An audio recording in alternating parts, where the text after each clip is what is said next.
Есть у меня друг. Хобби мое он разделял. Охоту оба любили.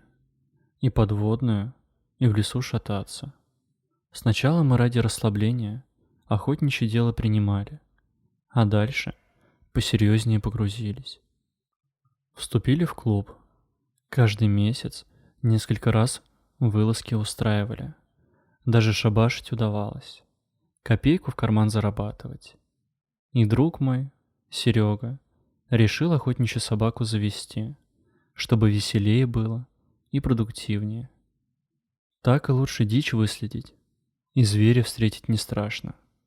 Попал на рынок, а там щенка в добрые руки за бесценок отдавали. Вот и повелся на лопоухие уши животного и глаза на мокром месте.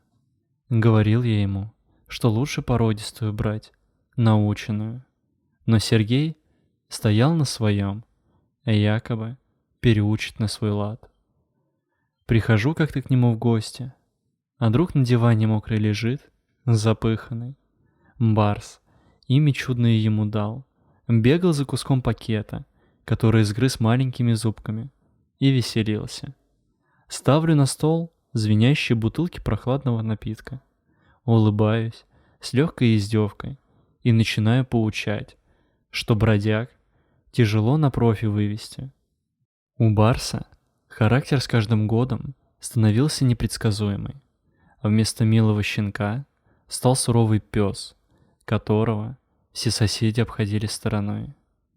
Мне казалось, что такая крупная собака может напасть, перестраховаться необходимо. Но зимой случилась последняя встреча с недовольным псом. Пришлось уехать в командировку, на изоляцию от мира. Хоть и не хотел оставлять внезапно охотничьи начинания без развития. Время проскользнуло незаметно. Правда, постарел чутка я. Морщины лишние появились. Седой волос на висках пробудился. Меня забавляла постепенная старость. И вот пришло время вернуться назад. Первым делом я направился к Сергею. Парой писем перебросились за все время моего отсутствия. На этом и закончили. Интересно, как сложилась его жизнь. И самое удивительное, так это все как прежде. Та же съемная квартира с убитым ремонтом.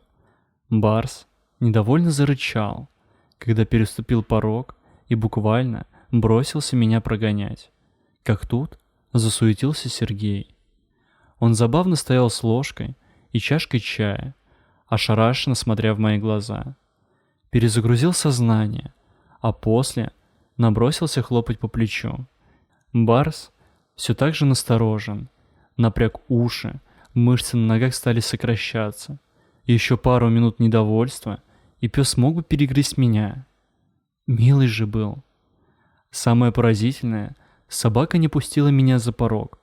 Настойчиво игнорировал команды хозяина, недовольно становясь в позу. Как же красива его грация, и насколько она может быть устрашающей. Я насторожился, протянул ладони, чтобы он понюхал, но рычание лишь усиливалось. Был этот случай не первый раз. Настойчиво охраняет территорию, боясь за благополучие своего хозяина. Ведь рассказывал мне Сергей, как воры ворвались за порог дома, пистолетами, что ли, игрушечными пугали, и забрали много ценностей. Барс маленький еще был, отложилось у него в памяти навсегда. Теперь даже знакомых не пускал. Стало как-то обидно, не признал, еще и так враждебно настроен. А ведь за жизнь хозяина он и собственную готов отдать. По его преданности можно было судить по собачьему взгляду. Вот так и не удалось сдружиться с этим великим псом. И явно воспринимает как потенциальный предмет с агрессией. «Пошли на охоту с нами», — заявил мне как-то улыбчиво друг солнечным днем. У Сергея давно настроения светлого не было. А тут и на охоту сам предложил пойти. Что успело измениться за несколько лет? Возможно, я остался в далеком прошлом, а все вокруг в прогрессии меняется. Сюсюкался Сергей с псом достаточно много, а суровый взгляд животного тут же менялся на игривый, заботливый даже. Это для меня стало необычным, ведь такой связи не удосужился повидать. Решили путь проложить мы через болото. Поговаривают, а в окрестностях дичи больше, потому что многие охотники не любили здешние места.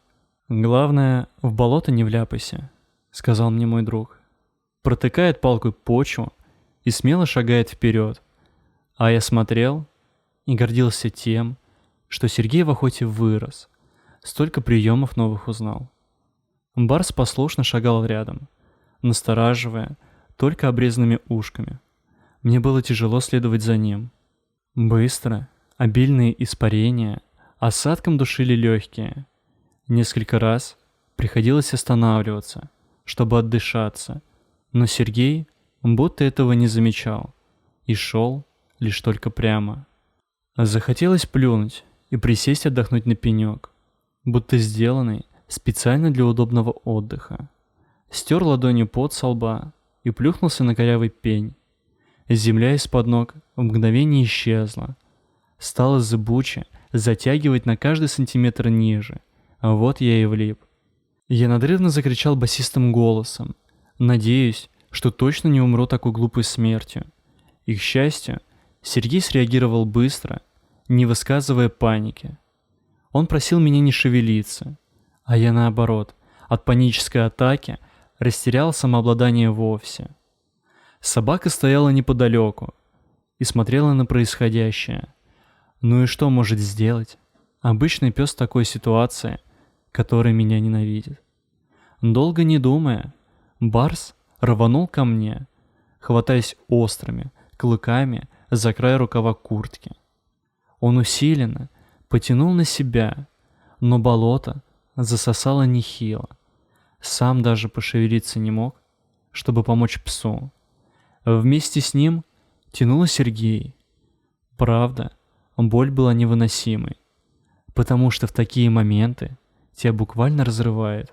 Паника удушающе накатывала, но Барс не сдавался. Отчаянно вытягивал меня из этого болота. И я видел, как стали кровиться его десна, а зубы предательски трескались от старости. Им удалось вытащить меня, весь измазованный после сильного стресса. Удалось только лечь на землю и поднять взор на небо. Для меня собаки — это удивительное. Барс ненавидел мое присутствие. Я знаю это по его поведению, рычанию из раза в раз. Но плюнул на свою гордость, через боль вытащил и повел себя незабываемо. Утро, весенняя заря, так бы засосало бездыханное тело, но Барс этого не допустил.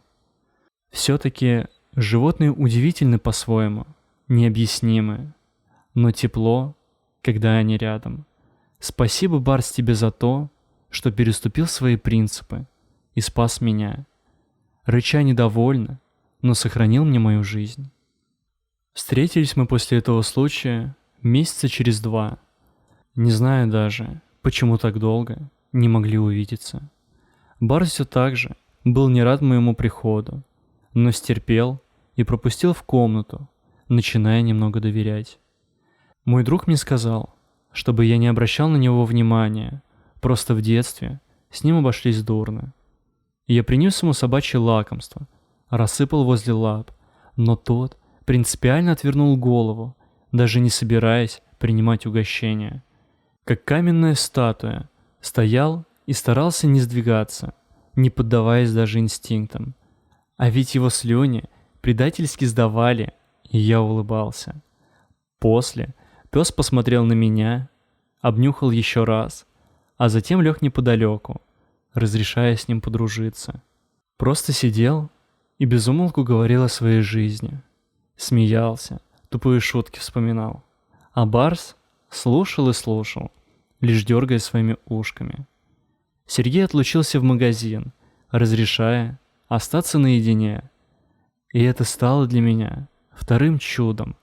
Так внимательно меня не слушал даже человек, Здесь все иначе. Я взял тонкий мясной ломтик и поднес его барсу. Тот обнюхал внимательно, оценил колбаску и, наконец-то, забрал пищу.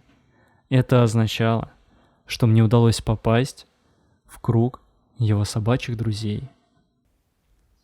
Друзья, спасибо вам огромное, что вы досмотрели это видео до конца. Я очень надеюсь на то, что вам понравилась эта история и не оставила вас равнодушными. Пожалуйста, не забывайте ставить свои лайки, если хотите помочь развитию канала. Подписывайтесь и нажимайте на колокольчик, чтобы не пропустить новое видео, которое выходит каждый день в 14:00 по московскому времени. Если у вас остались какие-либо вопросы, то обязательно задавайте их в комментариях, и я с радостью на них отвечу. Желаю вам всего доброго, до новых встреч!